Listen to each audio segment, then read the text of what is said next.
Hello student, welcome to Ashish classes PCM PCB. बच्चों, आज हम लोग पढ़ेंगे क्लास 12th बायोलॉजी के कुछ इंपॉर्टेंट क्वेश्चन जो कि प्रीवियस ईयर क्वेश्चन है और आने वाले बोर्ड एग्जाम्स के लिए बहुत ही ज़्यादा इंपॉर्टेंट होने वाले हैं।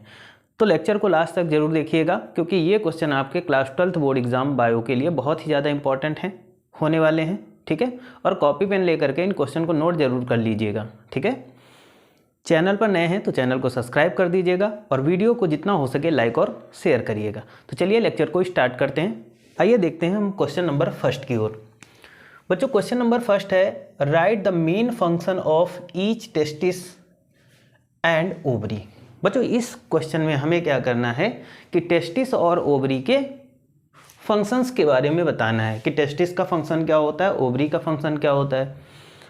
तो बेसिकली अगर हम बात करते हैं बच्चों सबसे पहले टेस्टिस की, तो टेस्टिस कहाँ पाई जाती हैं, तो मेल में पाई जाती है और ये पेयर में होती हैं और बॉडी से बाहर होती हैं। ठीक है, तो testis also called testicles. Testis को हम टेस्टिकल्स के नाम से भी जानते हैं। It is a pair of Oval shaped organ. ठीक है, ये पेयर में और ओवल शेप्ड ऑर्गन्स होते हैं, मास्क्ड इन अ पॉच कॉल्ड स्क्रोटम। ठीक है, ये एक पॉच लाइक स्ट्रक्चर में बंद होते हैं जिसे हम लोग बच्चों क्या बोलते हैं, स्क्रोटम बोलते हैं। ठीक है, they are responsible for production of sperms and male hormones testosterone. तो ये स्पर्म के प्रोडक्शन के लिए और मेल हार्मोन्स टेस्टोस्टेरोन प्रोडक्शन के लिए रिस्पॉन्सिबल होते हैं। कौन? टेस्टिस। ठीक है, यहाँ तक हमने टेस्टिस के बारे में समझ लिया।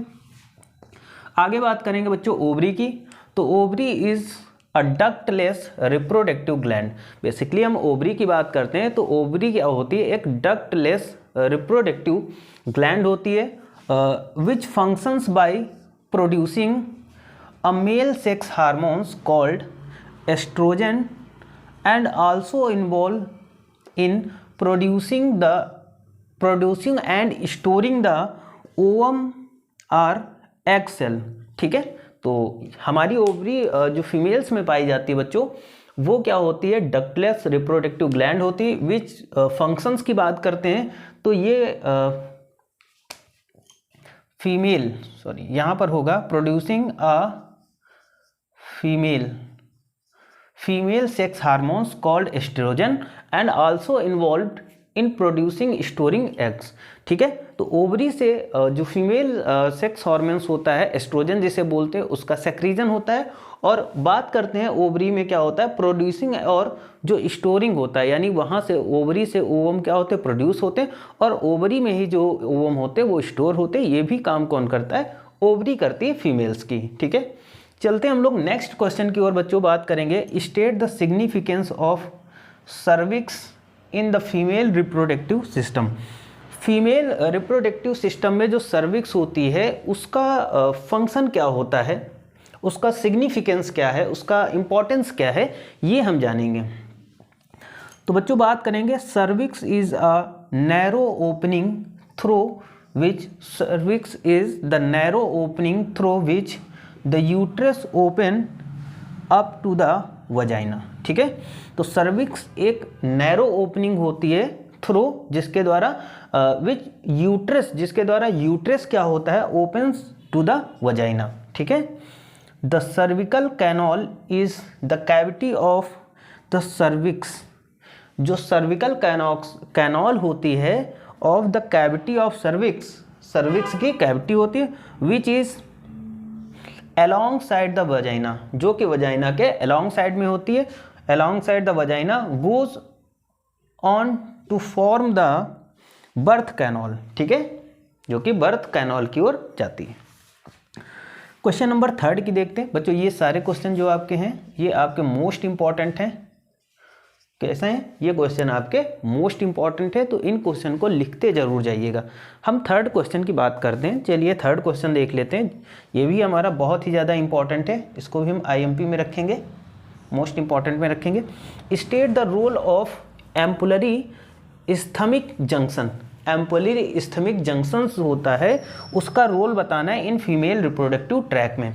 फीमेल रिप्रोडक्टिव ट्रैक में बच्चों क्या पाया जाता है? एम्पुलरी इस्थमिक जंक्शन पाया जाता है। हमें उसका फंक्शन बताना है। बेसिकली हम फंक्शन की बात करेंगे बच्चों, तो यहाँ पर इसका जो मेन फंक्शन है क्या है? In the ampullary isthmus junction क्या होता है? Fertilisation ovum takes place. ठीक है, ये क्या होता है? Fertilisation ovum takes place. ठीक है, तो ये इस क्वेश्चन का आंसर हो जाएगा। क्वेश्चन नंबर 4 की ओर चलते हैं बच्चों। तो जो क्वेश्चन नंबर 4 है ये भी हमारा मोस्ट इंपॉर्टेंट क्वेश्चन में आ जाता है ना? मोस्ट इंपॉर्टेंट क्वेश्चन में आ जाएगा।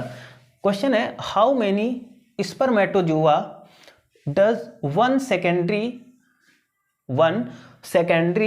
स्पर्मेटोसाइट प्रोड्यूस, है ना? How many spermatozoa does one secondary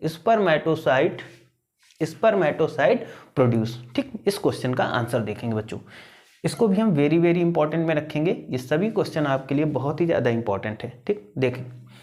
the secondary spermatocytes undergo meiotic division second. बच्चों अगर हम बात करते हैं सेकेंडरी स्पर्मेटोसाइट्स, आगे चल करके क्या होता है उसमें मियोटिक डिवीजन सेकेंड होता है। ठीक, टू जनरेट 4 हैप्लॉइड स्पर्मेटिड्स, जो कि क्या आगे बनाता है? 4 हैप्लॉइड स्पर्मेटिड्स बनाता है, which through the process of spermatogenesis, जो कि प्रोसेस क्या होगी? स्पर्मेटोजेनेसिस के थ्रू बनाएगा। Or transformed into spermatozoa. ठीक है, आर ट्रांसफॉर्म्ड इनटू स्पर्मेटोजोआ। ठीक, यहां तक समझ में आ गया होगा।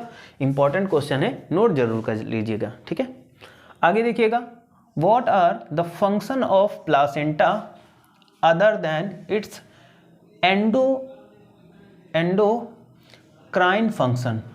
देखो, हमें प्लासेंटा का फंक्शन बताता है उसके एंडोक्राइन फंक्शन के अतिरिक्त। ठीक है, तो देखते हैं हम इसका आंसर क्या होगा बच्चों। इंपॉर्टेंट है, नोट कर लीजिएगा, बहुत ही ज़्यादा इंपॉर्टेंट है, ध्यान से देखिएगा। ठीक है, और अगर आपको कोई डाउट आता है तो आप कमेंट सेक्शन में कमेंट करेंगे, तभी मुझे पता चलेगा कि आपको कहाँ पर डाउट आ रहा है। ठीक है, तो मैं आपको नेक्स्ट वीडियो में आपके सारे डाउट क्लियर कर दूंगा। ठीक है बच्चों, बात करेंगे placenta promote the supply of nutrient and oxygen to the embryo. It also functionate the elimination of excretory waste and carbon dioxide produce by embryo. देखो बच्चों, प्लासेंटा क्या होता है? प्लासेंटा एक बहुत ही इंपॉर्टेंट रोल है। ठीक है, ये क्या करता है भाई? माँ के गर्भ में, है ना, जो भी बच्चा पल रहा होता है उसको जो न्यूट्रिशन चाहिए भाई, उसको भी जिंदा रहने के लिए खाना पानी चाहिए, तो वो वहाँ पर अपने मुंह से तो कुछ खाता नहीं है, तो उसको जितने भी न्यूट्रिशन होता है, जो भी जैसे ऑक्सीजन हो गया, न्यूट्रिशन हो गया, वो सारी चीज़ें जो माँ के पेट में बच्चा पल रहा है उसको क्या होता है, उसकी नाभि से जो प्लासेंटा जो होती ना, प्लासेंटा लंबी सी, उसके थ्रू जाता है उस बच्चे के अंदर, और बच्चा उन चीज़ों का यूज़ करने के बाद में जो वेस्ट प्रोडक्ट बचता है, और चाहे कार्बन डाइऑक्साइड गैस की बात कर लें, उन सभी चीज़ों को बच्चा क्या करता है कि प्लासेंटा के थ्रू बाहर कर देता है। ठीक है, तो placenta promote the supply of nutrient and oxygen embryo.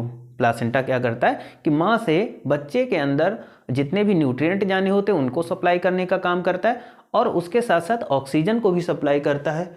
It also facilitates the elimination of excretory waste.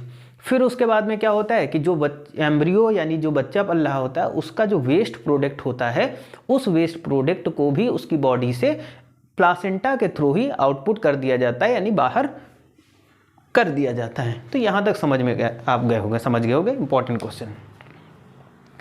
Next question की बात करते हैं बच्चों। क्वेश्चन नंबर 6 है कि how many egg early does a women have.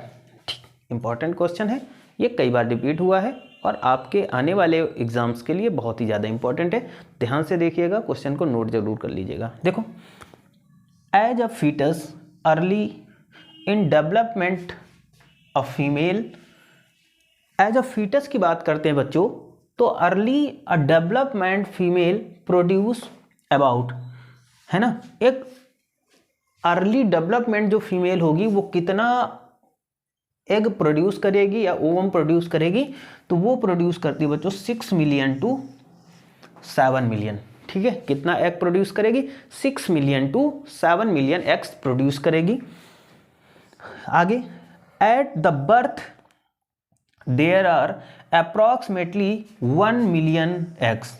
जन्म के समय एट द बर्थ टाइम पे क्या होगा कि there are approximately 1 million eggs होंगे उसमें।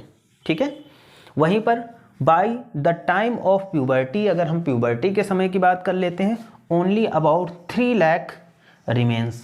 ठीक है, ओनली 3 लाख होंगी। कब? जब क्या होगा कि प्यूबर्टी स्टेज होगी। आगे बात करते हैं, आउट ऑफ दीज ओनली, है ना, 200 to 300 will be ovulated during women's reproductive life.